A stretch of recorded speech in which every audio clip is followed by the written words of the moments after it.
మీ అందరికీ ప్రభు అయిన యేసుక్రీస్తు నామంలో వందనాలు, శుభములు కూడా తెలియచేస్తున్నాను. నయాగర జలపాతం, నయాగర ఫాల్స్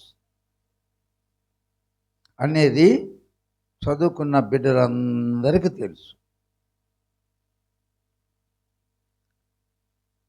అటు ఒక పర్వత శిఖరము లాంటిది,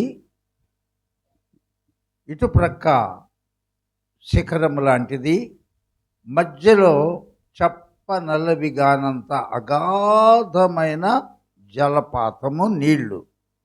ఒకతను ఆ దినములలో ఉన్న వార్తాపత్రికలలో ఒక సింగిల్ సన్న తీగ మీద నయాగర జలపాతము మీదుగా ఆ చివరి నుండి ఈ చివరి వరకు నాతో ఏ సహాయం నా చేతిలో లేకుండా అది నడుస్తానని గత వారము నుండి పేపర్లలో ప్రకటన ఇచ్చాడంట. ఏమిటి, చేతిలో బ్యాలెన్స్ కర్ర కానీ ఏమీ లేకుండా అక్కడి నుండి ఈ చివరికి కట్టబడితే దాని మీద మనిషి ఎలా నడుస్తాడు? తండోపతండాలు, వేలకు వేలు, అటుప్రక్క ఇటుప్రక్క మధ్య అగాధము జలపాతము ఉందట. అనుకున్న ప్రకారమే తయారు చేసుకున్నారు. రోపు, తీగ ఆ చివర ఈ చివర కట్టి వేలాది ప్రజలందరూ చూస్తుండగా, అందరూ చప్పట్లు కొడుతుండగా దాని మీద చాలా జాగ్రత్తగా ఆ చివరి నుండి ఈ చివరి దాకా నడిచి వచ్చాడంట. కేకలు, పెద్దగా చప్పట్లు, ఈలలు, అలాగే యూటర్న్ తీసుకొని అక్కడే మళ్ళీ ఈ చివరి దాకా నడిచి వచ్చాడంట. అక్కడున్న వేలాది మంది ప్రజలు ఆశ్చర్యానికి అవధులు లేవు, ఆనందానికి అవధులు లేవు.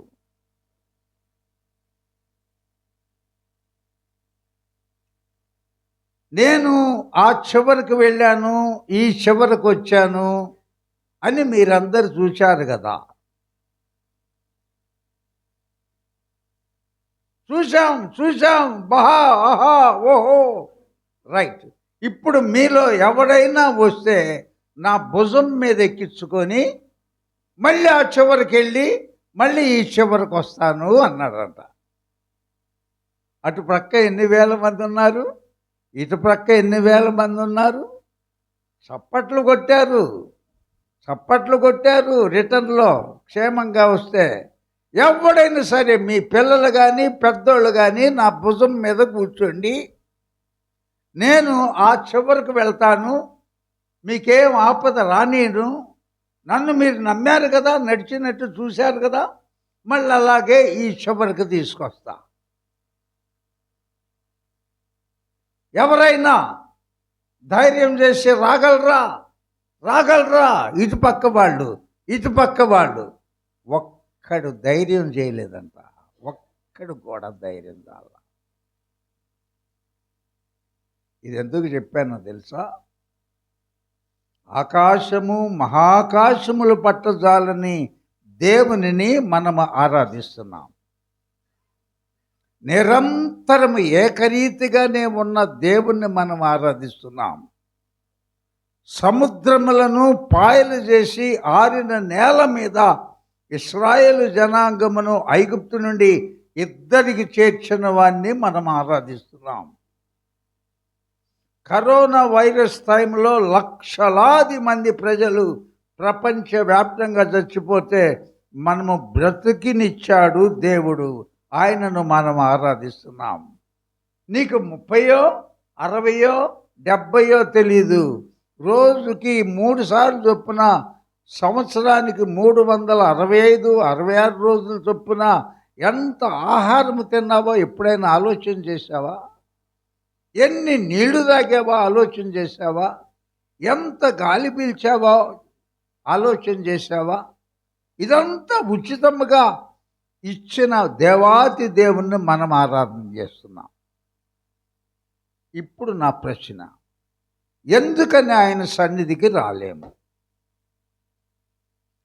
నయాగర ఫాల్స్లో అటు ఇటు నడిచి వచ్చినోడు, మీకు ధైర్యం ఉంటే నా భుజం మీద ఎక్కండి. పెద్దోళ్ళైనా పర్లేదు, చిన్నపిల్లైనా పర్లేదు. నేను క్షేమంగా వెళ్ళాను వచ్చానని మీరు చప్పట్లు కొట్టారే, నా మీద కూర్చోండి, నన్ను నమ్మండి, మళ్ళా మిమ్మల్ని క్షేమంగా యువతాలకు తీసుకొస్తా అంటే ఒక్కడు రాలా.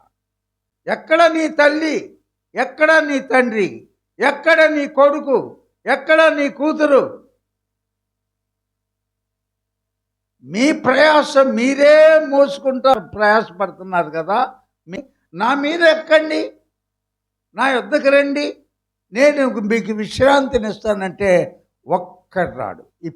నాకు వేరుగా ఉండి మీరు ఏమీ చేయలేరు, ఏమీ సాధించలేరు, ఏది పొందలేరు, ఏమి సంపాదించుకోలేరు, ఏ ఉద్యోగాలు పొందలేరు, ఏం ఫలాలు ఫలించలేరు, ఏ గర్భఫలము బిడ్డలు పుట్టరు, ఏ లక్షలు సంపాదించరు. అది దాని భావం. నాకు వేరుగా ఉండి ద్రాక్షావల్లి నేను, నాలో ఉన్న తీగలు మీరు. ఆ తీగ ద్రాక్షావల్లిలో నిలిచి ఉంటే తప్ప అది ఫలించదు. కాబట్టి మీరు నాయందును, యేసయ్య చెప్తున్నమాట, నా మాటలు మీ అందును నిలిచి ఉండిన ఎడల ఇప్పుడు మీకు ఏది ఇష్టమో అది అడగండి, అది నేను మీకు ఇస్తా. ఏమన్నాడు? మొట్టమొదటి మాట, మీరందరూ నా యందును, నా మాటలు మీ యందును నిలిచి ఉండిన ఎడల. ఇప్పుడు అడగండి ఏం కావాలో. అమూల్యమైన దేవుని గొర్రె పిల్ల అయిన యేసుక్రీస్తు రక్తముతో కొనబడిన వారు, నా ప్రాణం పెట్టి నా రక్తం ఆఖరి బొట్టు వరకు కాచి మిమ్మల్ని నేను కొన్నాను. మీ జీవితాల మీద మీకు ఎటువంటి అధికారం లేదు, మీ జీవితాలన్నిటి మీద అధికారి నేనే అంటున్నాడు దేవాతి దేవుడు. మీరు నా యందు, ఆయన యందు మనం ఉండకుండా ఉంటే, ఆయన మాటలు మనలో లేకపోతే మనం అన్యుల కింద లెక్కే. మనకు పరలోక రాజ్యం లేదు, భూమి మీద బ్రతుకాలము జయ జీవితము కూడా లేదు. గుర్తుపెట్టుకోండి. నేను చెప్పిన యథార్థ గాథలో కూడా నయాగర ఫాల్స్ అందరు చప్పట్లు కొట్టారు. అబ్బా, ఒక్క చిన్న తీగ ఎక్కడ నడుస్తున్నాడు, అబ్బో అక్కడి నుంచి కనుక పడితే అతను ఏమైనా ఉందా?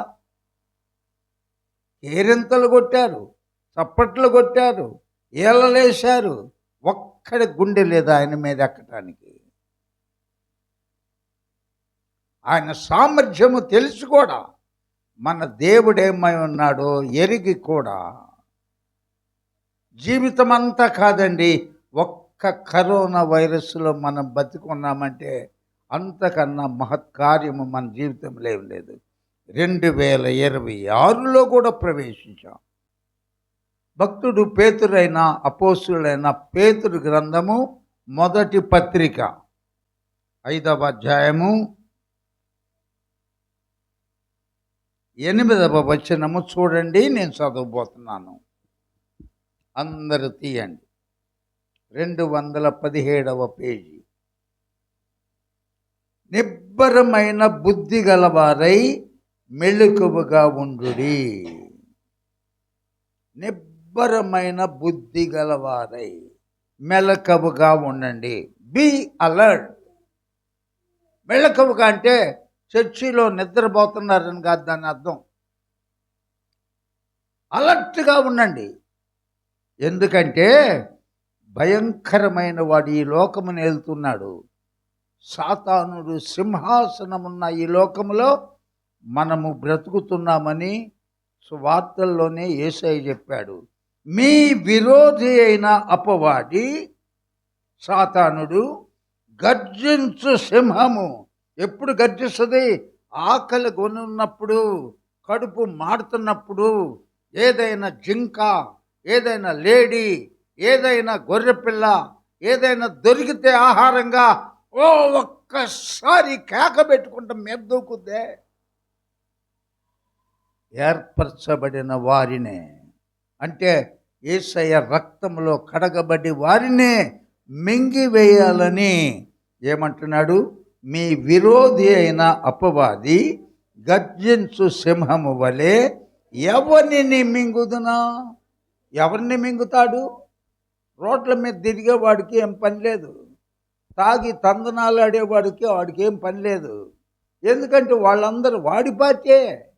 గంజాయి బ్యాచ్కితో వాడు వైరం లేదు, వాడిని మింగాలనుకోడు. ఎందుకంటే వాళ్ళు ఆల్రెడీ వాడు మింగేసిన వాళ్ళే. వాళ్ళు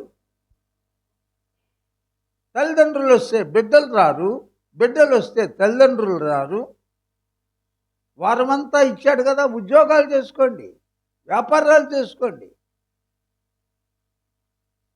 వీళ్ళందరూ మింగివేయబడిన వారు అన్నమాట. ఇక్కడ మింగేస్తే పరలోక రాజ్యం గొడకి వాళ్ళకి చేరే అవకాశం లేదు. ఏమంటున్నాడు? మళ్ళీ చదువుతున్నాను.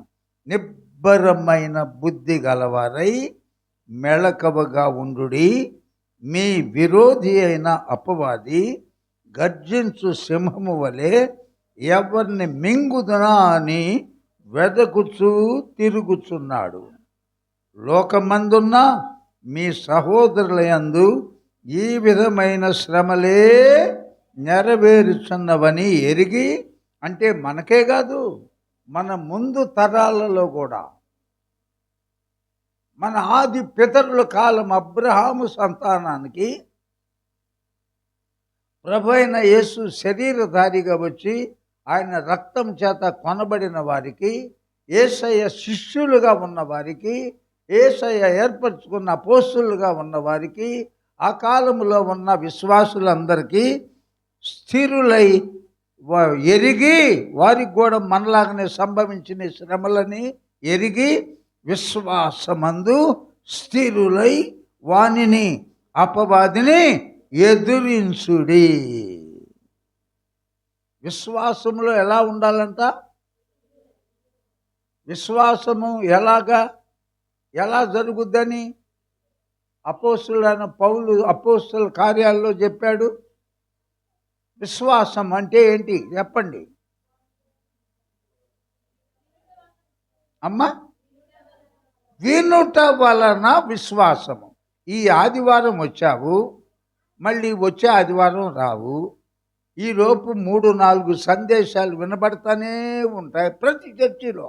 మన చర్చే కాదు. ఇప్పుడు వచ్చిన వాడివి 3 వారాల తర్వాత వస్తే ఏం విన్నావు? యేసయ్యను గురించి ఏం ప్రార్థన చేశావు? దేవుణ్ణి ఏమి రుచి చూచావు? ఎలాగైనా నిజమైన దేవుడని నమ్మావు? నీకు విశ్వాసం ఏం కలుగుద్ది? అందుకని జ్వరం రాగానే అయ్యా అక్కడ ఆసుపత్రికి తీసుకెళ్ళాయా, అమ్మో వణుకొస్తుందయ్యా. ఎందుకు? నువ్వు ఆరాధిస్తున్న దేవుడు ఎవరో, ఎంత శక్తి కలిగిన వాడో, ఎంత సామర్థ్యము కలిగిన వాడో నీకు తెలీదు. ఎందుకంటే రావు కదా ఆదివారం తప్ప.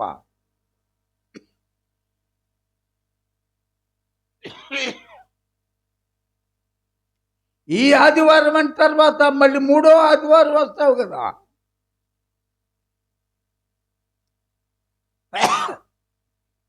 కాబట్టి విశ్వాసమందు స్థిరంగా ఉండి వానిని ఎదిరించండి. తన శాశ్వతమైన మహిమకు క్రీస్తు ద్వారా మనలను పిలిచిన సర్వకృపానిధి దేవుడు కొంచెము కాలము యేసయ్య కొరకు మీరు శ్రమపడిన పిమ్మట తానే, అంటే దేవుడే స్వయంగా మనలను సంపూర్ణులుగా చేసి బలపరిచి స్థిరపరచునుగాక. ఆయన కొరకు నిలబడండి, ఆయన ఒకరోజు మన పక్షముగా బలపరుస్తాడు, ఆయన రాజ్యములో స్థిరపరుస్తాడు. ఒకసారి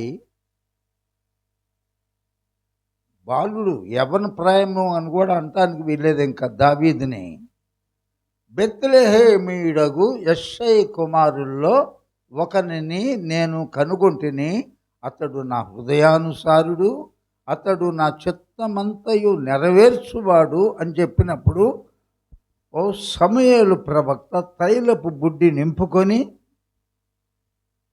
బెత్లెహేం బయలుదేరి వచ్చాడు. అది మనందరము 1000 సార్లు 1000 సార్లు వినేదే. గుర్తింపు కూడా లేనివాడు దావీదు. ఒకరోజు తండ్రి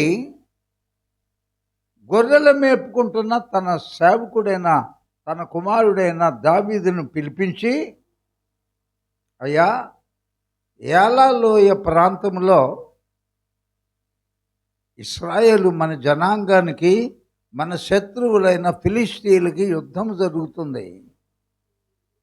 నువ్వు దయచేసి కాస్త పోయి ఈ రొట్టెలు, ఈ ద్రాక్ష గెలలు, ఈ అంజూర పడలు, ఈ ధాన్యము, వేయించిన ధాన్యము, ఇవన్నీ తీసుకువెళ్ళి అన్నాళ్ళకిచ్చి అసలు ఎంత భీకరంగా జరుగుతుందో ఏంటో చూచి రమ్మని పంపించినప్పుడు తండ్రికి విధేయుడై బుట్ట మీద బుట్ట, బుట్ట మీద బుట్ట, సంకల్లో అంజూరాలు, ద్రాక్ష అడలు అవి తీసుకొని బయలుదేరి వెళ్ళాడు.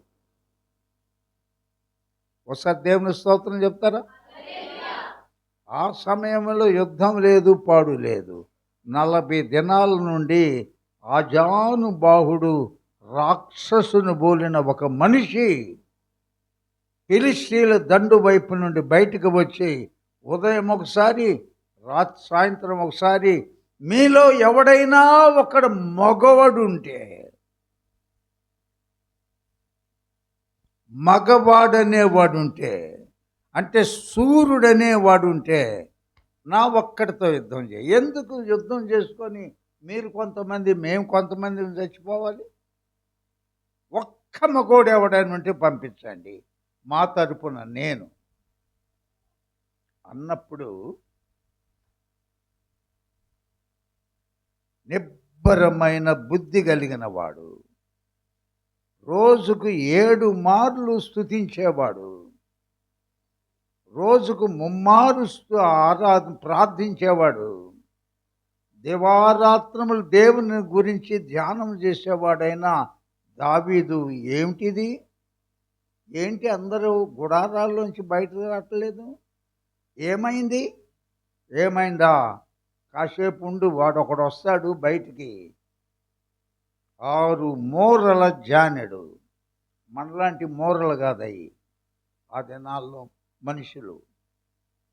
ఈ చర్చ్ అంత ఎత్తుంటాడు మనిషి. ఇమాజిన్ చేయండి, అసలు మనం నిలబడితే అందరం ఇంతకన్నా ఎక్కువ హైట్ ఉన్న వాళ్ళం లేము.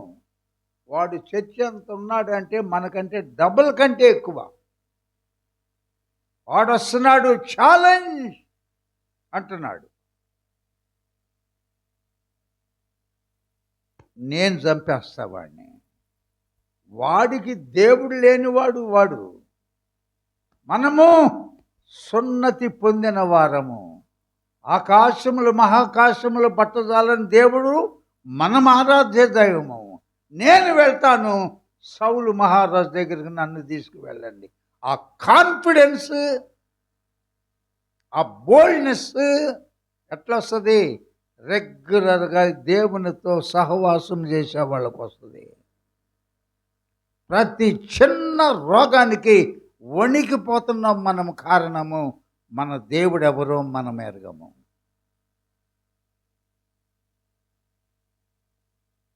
మన దేవుడు ఎవరో, ఏమై ఉన్నాడో, ఆయన శక్తి సామర్థ్యములేంటో, ఆయన భూమికి ఎన్నో 1000 రెట్లు పెద్దదైన సూర్యుడు, చంద్రుడు, నక్షత్రాలు, భూమి కింద ఏ ఆధారము లేకుండా వేలాడదీసినవాడు. ఆకాశ గగనాలను నీ జానతో కొలిచితివి, శూన్యములో ఈ భూమిని తిరుగుతూనే ఉన్నది. కింద ఆధారం ఏమి లేదు. అవి కనుక్కున్నవాడు నీకు మూర్ఛలైనా, నీకు పక్షవాతమైనా, నీకు ఇంకొకటైనా, నీకు ఒక యాక్సిడెంట్ అయినా, నా దేవుడు నాతో ఉన్నాడు, ఆయన మాటలు నాలో ఉన్నాయి. అనుదినము ప్రార్థన చేస్తున్నాను, అనుదినము రాత్రి కుటుంబ ప్రార్థన చేసుకుంటున్నాం, ఏం పర్వాలేదు. ఆయన ఇమ్మానుయేలుగా ప్రత్యక్షమయ్యాడు. చెట్టు నాకు మంచు ఉన్నట్లు నాకు ఉంటాను, నా కుటుంబమునకు ఉంటాను అన్నవాడు భయపడ్డమ్మా. విశ్వసించువాడు కలవరపడ్డా. నువ్వా అతనితో నువ్వు యుద్ధం చేస్తావా? నీ వయసు చాలదు. వాడు అసలు జైంట్, నువ్వు చిన్న పిల్లవాడివి. వాడు బాల్యము నుండి యుద్ధ నైపుణ్యము ఎరిగిన వాడు. నీకు ఏం తెలుసు? నువ్వేం చేస్తుంటావు? నా తండ్రి గొర్రెల మేపుతున్నా. అప్పటి వరకు తన గురించి తాను గొప్పగా చేసుకోలేదు, చెప్పుకోలేదు. అబ్బా, అప్పుడు నేను పాడుతుంటే చప్పట్లు కొట్టారు. అన్నీ మనసులోనే ఉంచుకున్నాడు. అప్పుడు చెప్తున్నాడు, రాజా, నా తండ్రి గొర్రెలను నేను మేపుతుండగా అకస్మాత్తుగా ఒకరోజు సింహము, ఎలుకబంటి నా మందలో జొరబడి గొర్రె పిల్లను నోట గరుచుకొని వెళ్తుంటే దాన్ని వెంటబడి, సింహము వెంటబడతామా? అదేమన్నా పిల్లి పెంచుకుంటున్న పిల్ల పరిగెత్తుంటే పట్టుకొని ఆడుకోవటానికి సంకన పెట్టుకొని ఎక్కడికి పరిగెత్తావే నువ్వు? బాగా పాలు తాగి నాకు కనపడకుండా పరిగెత్తున్నావా? సింహమది, మృగరాజు, చీల్చి పడేస్తుంది. అటువంటి దాన్ని వెంటపడి రాజా దాని నోరు కింద గడ్డం కింద గుద్ది నోరు తెరచి నా పిల్లను నేను కాపాడుకున్నాను, గొర్రె పిల్లను. అలాగే ఎలుగుబంటి వీడేపాటి వాడు, సున్నతి లేనివాడు. నేను జీవము కలిగిన మన దేవుని సహాయంతో నేను ప్రాకారములు దాటగలను, శత్రువును సంహరించగలను. నేను వెళ్తాను. పంపించారు. ఒక చిన్న చేతి కర్ర ఒకటి పట్టుకొని ఎలా లోయలోనికి పరిగెత్తుకుంటూ వెళ్ళి ఎన్ని రాళ్ళు ఏరాడు? ఎందుకు 5 అంటే 5 ఫిలిస్తీ సర్దారులు ఫిలిస్తీ దేశాన్ని పరిపాలన చేస్తున్నారు. ఒకళ్ళు వాడి తర్వాత ఇంకొక 4 వచ్చినా కానీ 5గురికి 5 రాళ్ళే, ఎక్స్ట్రాగా ఒక రాయి కూడా కాదు. ఏరుకొని పోయాడు. ఏంట్రా కర్రను తీసుకొని వస్తున్నావు నా మీదకి? నేను కుక్కలాగా కనపడుతున్నా. కుక్కే, నువ్వు కుక్కే ముమ్మాటికి. నా దేవుడు జీవము కలిగిన వాడు, సున్నతి లేని ఫిలిస్తీయుడు, వీడేపాటి వాడు. యుద్ధము యెహోవాది, నేనుగా చేసేది. నేడు కూడా అదే ధైర్యముతో సర్వ ప్రపంచములో పోరాడుతుందమ్మ ఒక చిన్న ఇశ్రాయేల్ దేశం.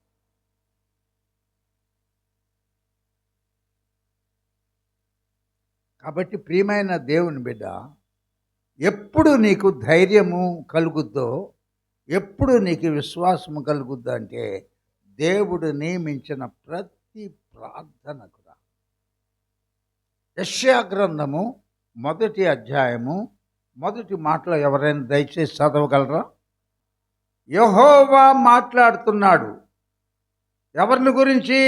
ఆనాడు ఇశ్రాయేలు జనాంగమును గురించి మనతో మాట్లాడుతున్నాడు. ఆకాశమా ఆలకించుము, భూమి చెవి ఎగ్గి వినమా. నా పిల్లలను నేను పెంచి గొప్పవానిగా చేశాను. నేనే, వాళ్ళకై వాళ్ళు కాదు, నేను చేశాను. పిల్లలను కన్నాను, పిల్లలను పెంచాను, వారిని గొప్పవారుగా చేశాను. వారు నా మీద అందరు చెప్పండి తిరగబడ్డారు. ఎద్దు, నోరు లేని ఒక ఎద్దు, పచ్చగా తినే ఎద్దు, పచ్చగా దొరక్కపోతే ఎండిపోయిన గడ్డి తినే ఎద్దు తన కామందును యజమానుని ఎరుగును. గాడిద, మనము తక్కువ చేసి మాట్లాడేది, పోరగా వాడు గాడిద, వాడికేం తెలుసు అంటామే. గాడిద తన సొంత వాని దొడ్డి ఎరుగును. నా జనులైన ఇశ్రాయేలుకి ఏమి లేదు అమ్మా, తెలివి లేదు. సామెతల గ్రంథంలో రాయబడి ఉంది, నా జనులు ఎలా నశించిపోతున్నారు అనే దానికి జవాబు ఏం చెప్పాడు? నా జనులు జ్ఞానము లేక నశించిపోతున్నారు. గాడిదకు తెలుసు, ఇశ్రాయేలుకు జ్ఞానం తెలివి లేదు. మనకుందా? మనలో ఒకడున్నాడు. ఎప్పుడైతే ఆయన కల్వరి రక్తములో నీ జీవితమును కడిగి వేసుకున్నావో, నీ జీవితము నా బ్రతుకంతా బ్రతికితే నీ కొరకు అని అప్పగించుకున్నావు చూసావా, అప్పుడు నువ్వు ఆయన సొత్తయ్యావు. ఆయన రక్తములో కడగబడినప్పుడే ఆయన గ్రంథములో నిన్ను వ్రాశాడు. కాబట్టి ప్రియమైన దేవుని బిడ్డ, నీలో ఉన్నవాడు లోకములో ఉన్నవాని కంటే చాలా గొప్పవాడు. అలా నమ్మాడు దానియేలు 6వ అధ్యాయము 10వ వచనము నుండి, ఇట్టి శాసనము సంతకము చేయబడినని దానియేలు తెలుసుకున్నప్పటికీ ఒక్క నెల రోజులు నాకు తప్ప ఏ ఒక్క వ్యక్తి వేరే వ్యక్తికి ప్రార్థన చేయటం కానీ విజ్ఞాపన చేయటం కానీ చేయకూడదు. అలాగు గనక చేస్తే అటువంటి వాడు సింహపు గుహలో పడద్రోయబడతాడు. ఇట్టి శాసనము ఎంత భయంకరం! మీకు ఇటువంటి కఠినాతి కఠినమైన శాసనము పుట్టింది. రాజు ముద్ర కూడా వేశాడు, అధికార ముద్ర అని ఎరిగి దానియేలు, ఇప్పుడు చదువు, అతడు దానియేలు తన ఇంటికి వచ్చి యథాప్రకారం ఇటువంటి శాసనము అయింది, ముద్ర వేయబడింది, రాజు చేత ఆమోదం అయిపోయింది అని తెలిసి కూడా యథావిధిగా తనకింటికి వెళ్ళి అనుదినము 3 సార్లు మోకాళ్ళుని, ఉదయం ఒకసారి, మధ్యాహ్నం 3 గంటలకు ఒకసారి, రాత్రి 7 గంటలకు ఇశ్రాయేలీయులకు ప్రార్థన చేయటము ఆనవాయితీ. ఆ సమయంలో ఇట్టి శాసనము, ఉదయాన్నే లేస్తున్నాడు, మోకాళ్ళు ఉంటున్నాడు, మధ్యాహ్నం మోకాళ్ళు ఉంటున్నాడు, రాత్రి మోకాళ్ళు ఉంటున్నాడు. మామూలు కాదు, పశ్చిమ దిక్కు కిటికీలు తెరిచి పశ్చిమ దిక్కున ఏముంది? యెరూషలేము పట్టణం ఉంది, దేవుని పట్టణము. యెరూషలేములో దేవుని ఆలయం ఉంది. అటు కిటికీలు తెరిచి రోజుకు 3 చేస్తానే ఉన్నాడు. ఇది తెలుసుద్ది ఒకరోజు రాజుకి. అప్పుడు నన్ను ఖచ్చితంగా సింహాల బోనులేస్తారు, అప్పుడు సింహాలు నన్ను పీల్చి పిప్పి చేస్తాయి, తుక్కుగా చీల్చేస్తాయని ఎరిగి, అదన్నమాట పౌలు, నా మట్టుకు బ్రతుకుట క్రీస్తే. దానియేలు స్పిరిట్ కూడా అదే. చంపుతాడు, సింహాల దగ్గర పడేస్తాడు, చచ్చిపోతాను, నా దేవుని దగ్గరికే కదా నా ఆత్మ వెళ్ళేది, మొన్నైనా తిరిగి మంటికి చేర్చబడను, ఆత్మ దాన్ని అనుగ్రహించిన దేవుని యొద్దకు వెళ్ళను. అక్కడ నాకు జీవ కిరీటం ఉంది, అక్కడ నాకు నీతి కిరీటం ఉంది. ఈ సమయం కొరకే ఎదురు చూస్తున్న శత్రువులు ఉంటారు కదా. రాజా, నువ్వు రాజువా? నిన్న ఎక్కడ నుండే యూదుడు ఒకడు వచ్చాడు కదా, లోకమంతా దేశమంతా గజగజలాడుతుంటే వాడు నువ్వన్నా లెక్కలేదు, నీ శాశ్వతమన్నా లెక్కలేదు, యథావిధిగా ప్రార్థన చేస్తానే ఉన్నాడు. అనగానే రోషము కలిగిన రాజు ఎవరక్కడ బంధించి తీసుకెళ్ళారు, సింహాల గుహలో పడేశారు. ఒక్క చరణం పడదామా? సింహాల బోనైనను సంతోషముగా వెళ్ళిరి, ప్రార్థించిన వెంటనే రక్షించే నీ హస్తము యెహోవా, నీ నామము ఎంతో బలమైనది. యెహోవా నీ నామము ఎంతో బలమైనది, ఎంతో బలమైనది, ఎంతో బలమైనది. యెహోవా నీ నామము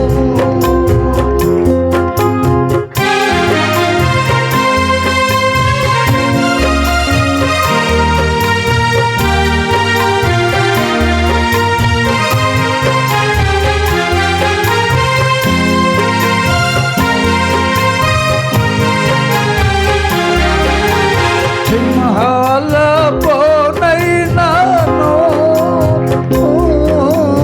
సంతోషముగా వెళ్ళిరి, సింహాల బోనైనను సంతోషముగా వెళ్ళి ప్రార్థించిన వెంటనే రక్షించే నీ హస్తము, ప్రార్థించిన వెంటనే రక్షించే నీ హస్తము. యెహోవా నీ నామము ఎంతో బలమైనది, ఎంతో బలమైనది, ఎంతో బలమైనది. యెహోవా నీ నామము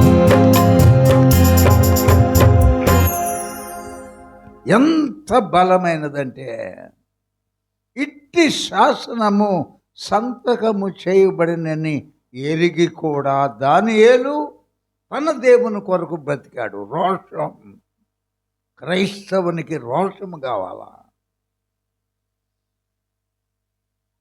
రోషము కలిగిన వాడు ఏలియా. నిన్ను వదిలిపెట్టి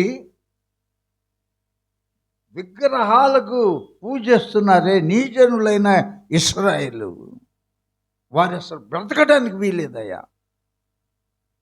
3.5 సంవత్సరాలు వర్షము కానీ మంచు కానీ పన్నీబాకు ప్రభువా. అతడిని రోషాన్ని బట్టి దేవుడు ఆమేనన్నాడు. వెంటనే 3.5 సంవత్సరాలు మంచు కూడా పడలేదు. మరి నా కొరకు బ్రతుకుతున్న రోషము కలిగిన నా సేవకుడు చచ్చిపోతాడేమో? నో, నువ్వు లేచి యోర్దాను నది ప్రాంతంలో ఉన్న కెరీతు వాగు దగ్గరికి వెళ్ళు, అక్కడ దాగి ఉండు, అక్కడ బయటకు తిరగబాక, పబ్లిక్గా దాగి ఉండు, నేను నిన్ను పోషిస్తా. ఉదయకాలమున అస్తమాన కాలమున ఆహారం ఇచ్చుటకు కాకులను పంపించాడు. క్రమంగా కెరీతు వాగు నీరు తగ్గిపోయినప్పుడు సారేపతిబో, అక్కడ నిన్ను పోషించటకు ఒక మహారాజు కుటుంబాన్ని కోరుకున్నానన్నాడా? ఎవరిని కోరుకున్నాడు? ఒక విధవరాలు, ఆమెకే దిక్కు లేదు, అక్కడికి వెళ్ళి నేను పోషిస్తా. ఎన్ని రకాలుగా మనలను పోషించగలడు. జీవము కలిగిన దేవుని సైన్యమును ఎదిరించుటకు నువ్వేపాటి వాడవు. నీ తల నరికి నీ దేహమును ఆకాశ పక్షులకు భూజంతువులకు ఆహారముగా వేస్తానన్నాడు. తిప్పి నా దేవుడైన యెహోవా నామములను కోరితే ఆ దెయ్యము భూతము లాంటి వాడు చచ్చిపోయాడు. ఇక్కడ సింహాలు రోషముతో అర్థహస్త సింహాలు బోన్లో ఇసిరేసినప్పుడు షడ్రక మేషక అబేద్నెగోలను అగ్ని గుండములో 7 అంతల అగ్ని నిలబెట్టి ఇసిరేసినప్పుడు తల వెంట్రుకలైన బట్టలైన అగ్ని వాసన కూడా రాలేదంట. ఆ దేవుణ్ణే కదా ఆరాధిస్తున్నావు.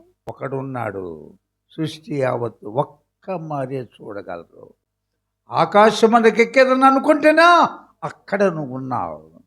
భూమి దిగంతముల వరకు వెళ్ళిపోయి దాక్కుందాం అనుకుంటున్నానా, అక్కడ నువ్వు ఉన్నావు.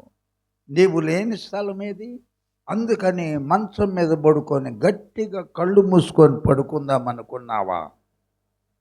కలలలో కూడా నన్ను బెదిరించుతున్నావు. నువ్వు ఎక్కడికి పారిపోతున్నాయా నీకు దూరంగా? ఏం చేసి తప్పించుకోగలనయ్యా? కాబట్టి అలా బ్రతుకుదాం. కొద్ది కాలమే మహాబబులోను కూలిపోయాను అనే మాటలు తరచుగా వినపడుతున్నాయి. మళ్ళీ నేను చెప్పిన మహాబబులోను కూలిపోయాను. ఒకసారి కూలిపోయింది ఇరాక్ దేశం. అదే బబులోను. బాబేలు గోపురము కట్టారు. మనము చెదిరిపోకుండా మనిషి తెలివి తక్కువ మాటలు ఆలోచన చూడండి. ఆదికాండము మీరు ఫలించండి, అభివృద్ధి చెందండి, విస్తరించండి, భూమి అంతా నింపండి అని దేవుడు చెప్తే మనం ఎక్కడికి చెదిరిపోకుండా ఇక్కడే మనం ఒక పట్టణము కట్టుకుందాము. దేవుడంతా ఎక్కడ ఉంటాడో అక్కంతెత్తు కట్టుకుందాము. మనము చెదిరిపోకుండా ఏకజనముగా ఉందామని బాబేలు గోపురం కట్టారు. అది దేవుని యొక్క ఆలోచనలకు వ్యతిరేకమా కాదా? మీరు నిండండి, బిడ్డలను కనండి, విస్తరించండి, భూమి అంతా నింపండి అంటే ఎక్కడికి వెళ్ళవద్దు, ఇక్కడే ఉందాం మనం. అది మనిషి ఆలోచన. అది కూలిపోయింది ఒకసారి. ఇప్పుడు రెండవ మారు ఫైనల్గా కూలిపోబోతుంది. అదే బబులోను వేశ్య అని వ్రాయబడింది. ఎక్కడ లేని పాపమంతా దానిలోనే ఉంది. అదే ఇప్పుడు గాజా పట్టణము. సర్వనాశనం చేశారు ఇశ్రాయేలు జనాంగము.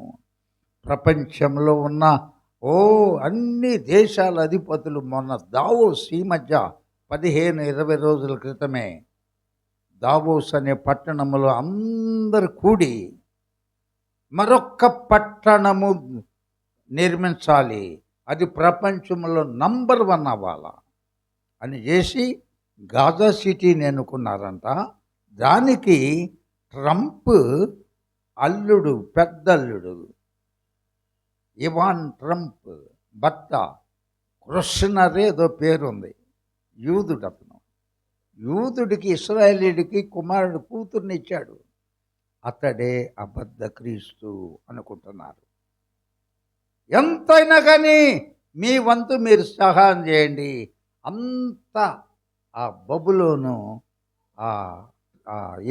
ఏదేది ఆ పట్టణం ఎక్కడైతే మహా గొప్ప బలాఢ్యుడైన సంసోను చంపేశారో, దాగోను దేవత ఆలయం కూలిపోయిందో, దాన్నే ఇప్పుడు మళ్ళా వీళ్ళందరూ కలిసి ఇది దేవునికి వ్యతిరేకమైనది పట్టణం కట్టబోతున్నారు. అది రెండోసారి కూలిపోబోతుంది. మనము కూడా ఎత్తబడే సమయము అతి సమీపంలో ఉంది. ఒక్క క్షణము పరలోకం చేరాలనుకుంటున్నావా? కన్నులు మూసి నీ కొరకు, నీ కుటుంబం కొరకు, నశించిపోతున్న మన కుటుంబముల కొరకు దేవునికి లోబడదాం. నేడే రక్షణ దినమని హెబ్రీ గ్రంథకర్త రాశాడు. అందుకే వాక్యంలో దేవుడు రాయించాడు, ఇదే అనుకూల సమయం. నేడే. ఒకవేళ నీ జీవితంలో రేపు లేదేమో, అందుకని నేడే రక్షణ దినము. పరిశుద్ధుడైన మా యేసయ్య, నువ్వు మాతో నేరుగా మాట్లాడావు. చివరిలో అందరూ వ్యక్తిగతముగా నీతో ప్రార్థన చేశారు. నువ్వెంతో దుఃఖపడుతున్నావు మమ్మల్ని గురించి. సమస్తం అనుగ్రహిస్తే మేము కుటుంబములుగా దీర్ఘాయుష్మంతులమై ఇంతకాలం బ్రతికితే జ్ఞాపకం చేసుకుంటున్నావు. ఇప్పుడు కూడా మమ్మల్ని పుట్టించి పోషించి ఇంత ఆయుష్కాలం పొడిగించినందుకు ఎందుకు నరులను చేశానా అని చింతపడుతున్నా. గాడిదైనా తన యజమానుని దొడ్డి తెలుసంట, ఎద్దురైనా తన యజమానుడు తెలుసంట. ఇశ్రాయేలీయులకు తెలివి లేదు, వారు నా మీద తిరగబడి ఉన్నారు. ఈ మాటలు మాతో మాట్లాడేవయ్యా. ఇకనైనా మా జీవితంలో వెలిగించండి. నీకు ఇష్టలుగా మమ్మలను మార్చుకొని అంతము వరకు మా రక్షణను కాపాడుకుంటూ ఈ లోక సంబంధమైనవి లోకం నుండి ప్రత్యేకించబడిన వారయ్యా, నీ కొరకు బతుకుతూ నీ నిత్య రాజ్యంలో నిత్యానందం అనిపిస్తూ అంతము లేకుండా జీవించే భాగ్యం అందరికి దయచేయమని యేసుక్రీస్తు నామములో ప్రార్థిస్తున్నాం తండ్రి. ఆమేన్.